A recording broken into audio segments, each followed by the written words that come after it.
Oke, baik ya. Assalamualaikum warahmatullahi wabarakatuh. Selamat berjumpa lagi seperti biasa dengan Papa di sini ya, di channel Fisika. Gimana kabarnya hari ini? Mudah-mudahan baik-baik saja, sehat semuanya ya. Bahagia lahir dan batin, serta dipermudah segala urusannya dan mudah ketika mengerjakan tugas-tugasnya ya. Oke, untuk kesempatan kali ini kita akan membahas tentang rangkaian resistor ya. Ya, kenapa resistor itu harus dirangkai ya? Ya, karena supaya sesuai dengan kebutuhan ya. Jika kita memiliki beberapa resistor dan nilainya itu tidak sesuai dengan apa yang kita butuhkan, tentu saja resistor tersebut harus dirangkai supaya nilai hambatannya atau nilai resistennya itu sesuai dengan apa yang kita butuhkan ya. Nanti rangkaiannya itu terbagi dua ya, ada rangkaian seri dan ada rangkaian paralel. Kalau dirangkai seri biasanya resistor itu kenapa dirangkai seri? Jadi supaya nilai resistornya itu lebih besar dari apa yang kita miliki gitu, sehingga menghasilkan nilai resistor lebih besar gitu ya maksudnya. Jadi kalau misalkan kita memiliki 3 buah resistor, misalkan 5 ohm semuanya, kalau ingin lebih besar, tentu saja harus dirangkai seri 5 ohm tambah 5 ohm tambah 5 ohm jadi 15 ohm gitu ya. Tapi kalau nilai hambatannya atau nilai resistornya itu ingin lebih kecil dari yang kita punya, tentu saja nanti harus dirangkai paralel ya. Gitu. Nah, untuk lebih jelasnya, marilah kita ikuti ilustrasi dan penjelasan berikut ini. Nah, ini dia ilustrasi dari rangkaian seri dan rangkaian paralel resistor ya. Nah, yang sebelah kiri itu rangkaian seri ya, lurus aja. R1 disambung dengan R2 disambung dengan R3 itu lurus aja ya.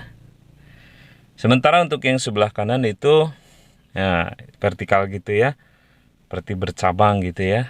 R1, R2 dan R3-nya diletakkan seperti itu untuk rangkaian paralel.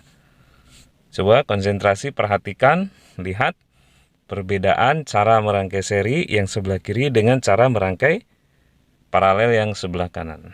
Udah bisa membedakan ya? Oke. Oke, kita bahas satu persatu ya. Untuk yang rangkaian seri ya. Kemudian nanti untuk yang rangkaian paralel ya. Di masing-masing resistornya itu, di R1-nya itu ada V1.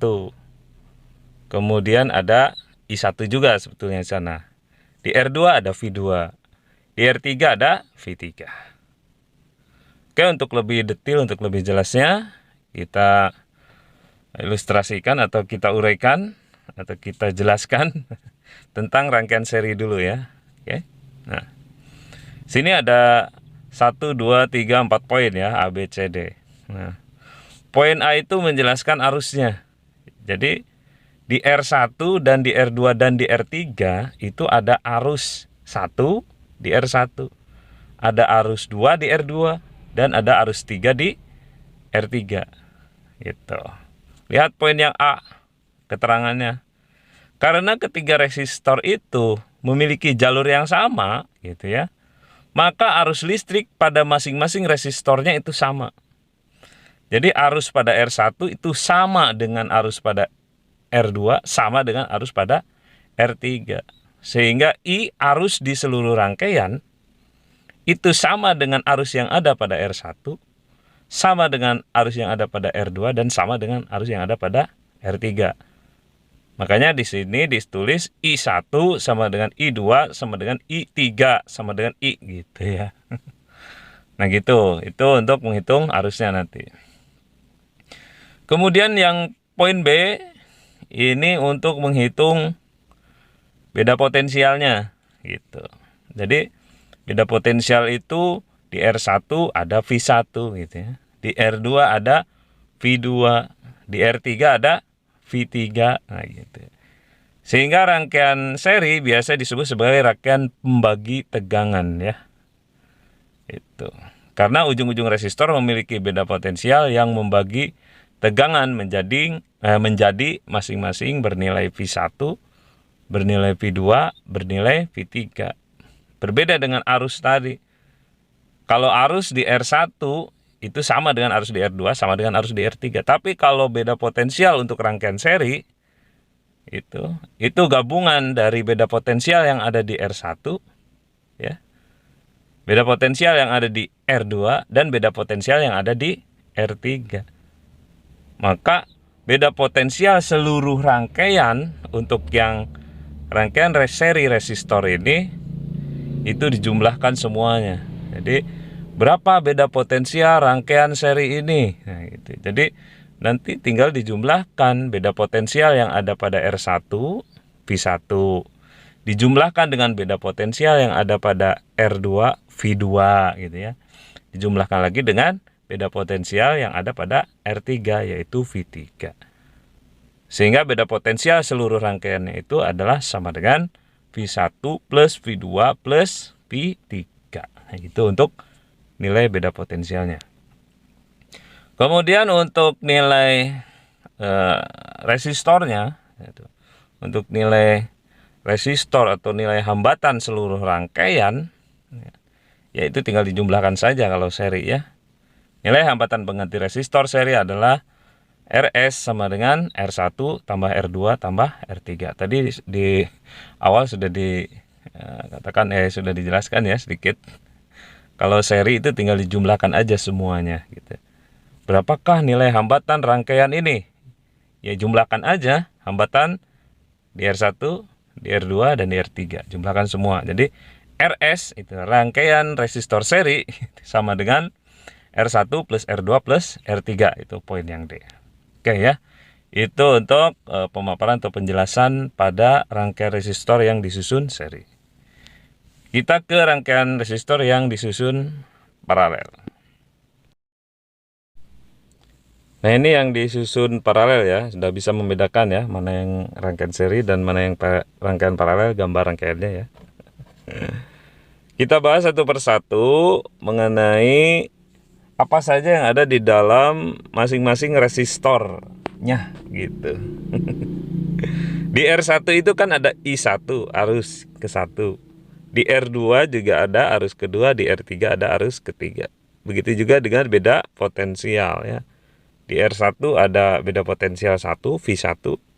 Di R2 ada beda potensial 2, V2. Di R3 juga ada beda potensial 3, yaitu V3. Ini kebalikannya dari rangkaian seri tadi ya. Jadi kalau di rangkaian seri, beda potensial itu dijumlahkan seluruh beda potensial yang ada dalam masing-masing kapasitas, masing-masing resistornya gitu. Tapi kalau di rangkaian paralel, tuh masing-masing resistor itu memiliki nilai tegangan yang sama. Jadi tegangan di resistor 1 sama dengan tegangan yang ada di resistor 2, sama dengan tegangan yang ada di resistor 3, sama juga dengan tegangan yang ada di dalam seluruh rangkaian gitu. Makanya poin yang A ya, itu kita baca ya. Masing-masing ujung percabangan rangkaian paralel memiliki tegangan yang sama. Jadi V1 sama dengan V2, sama dengan V3, sama dengan V seluruh rangkaian. Gitu. Nah kebalikannya untuk arusnya ya. Jadi masing-masing jalur resistor itu membagi jalur arus listrik ya. Sehingga arus listriknya terbagi ke 3 resistor tersebut. Jadi ada terbagi ke R1, terbagi ke R2, terbagi ke R3. Jadi arus di R1 itu ada I1, arus di R2 itu ada I2, arus di R3 itu ada I3. Sehingga arus di seluruh rangkaian itu terbagi ke 3 resistor tersebut. Sehingga kalau kita ngitung arus yang terjadi di seluruh rangkaian itu kita jumlahkan arus yang ada pada R1 dengan arus yang ada pada R2 dengan arus yang ada pada R3. Sehingga di poin yang Mana ini? Poin yang B apa poin yang C gitu ya. Nah, poin yang B kita baca dulu. Masing-masing jalur resistor membagi jalur arus listrik sehingga nilai arus total dibagi menjadi 3 jalur tersebut menjadi ya ini. Jadi arus listriknya terbagi atau dibagi menjadi 3 jalur. Jadi I1, I2, I3. Nah, di poin yang C itu matematisnya penjumlahan dari seluruh arus yang ada pada masing-masing resistor. Jadi I-nya itu arus seluruh rangkaian sama dengan I1 plus I2 plus I3, poin yang C. Kemudian ya untuk mencari I1 itu ya I kan Pi per R. Jadi kalau cari I1 berarti Pi per R1. Nyari I2 berarti Pi per R2. Nyari I3 berarti Pi per R3. Kalau V-nya itu kan sama ya. V-nya itu sama di seluruh resistor. Sehingga untuk nyari I1 ya tetap Pi itu per R1. Untuk nyari I2 Pi juga untuk per R2 karena Pi-nya sama di setiap resistor. Nah, kemudian untuk nilai resistor pengganti rangkaiannya itu di poin yang D. Kalau misalkan ditanya berapakah nilai resistor seluruh rangkaian, berarti 1 per Rp persamaannya ya sama dengan 1 per R1 plus 1 per R2 plus 1 per R3. Itu persamaan untuk nilai resistor seluruh rangkaian paralel ini ya gitu. Poin yang D itu dihafal ya, 1 per Rp itu maksudnya 1 per resistor paralel gitu, sama dengan 1 per R1 plus 1 per R2 plus 1 per R3. Nah itu ya persamaan-persamaan yang ada pada rangkaian paralel resistor. Oke. Barangkali barangkali apa ya? Ya barangkali ada pertanyaan atau ada sanggahan atau ada yang memberi saran, boleh ya, dari apa yang sudah kita sampaikan, dari apa yang sudah kita pelajari dari awal sampai rangkaian paralel ini. Jadi rangkaian resistor terbagi dua, ada rangkaian seri dan ada rangkaian paralel. Itu oke. Untuk lebih mempermudah memahaminya, untuk lebih memperdalam pemahaman, kita pakai persamaan-persamaan yang sudah kita pelajari barusan untuk mengerjakan persoalan-persoalan yang ada dalam rangkaian resistor ini. Nah, ini dia contoh persoalannya ya. Jadi ada gambar rangkaian resistor ya. Nah, kita baca soalnya gitu.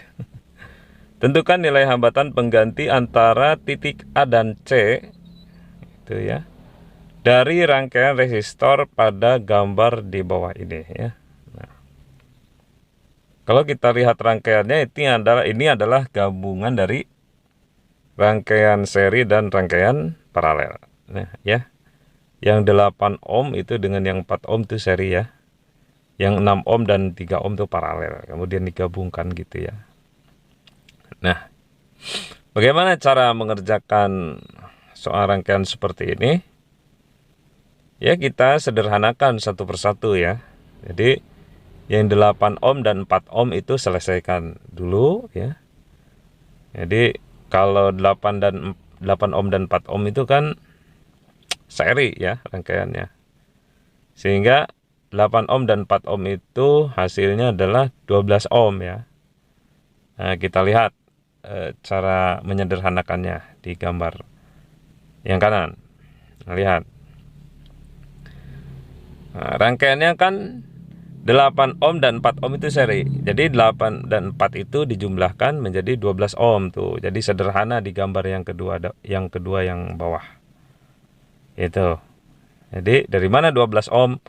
12 ohm adalah hasil dari 8 ohm dan 4 ohm. Tuh, pakai tanda panah ke bawah. Gitu. Nah, yang 6 ohm dengan yang 3 ohm itu kan paralel ya. Tuh. Jadi cara menghitungnya kita lihat. Nah, ini dia cara menghitung untuk yang paralel ya. Lihat yang tengah itu 1 per Rp sama dengan 1 per 6 plus 1 per 3. Itu ya.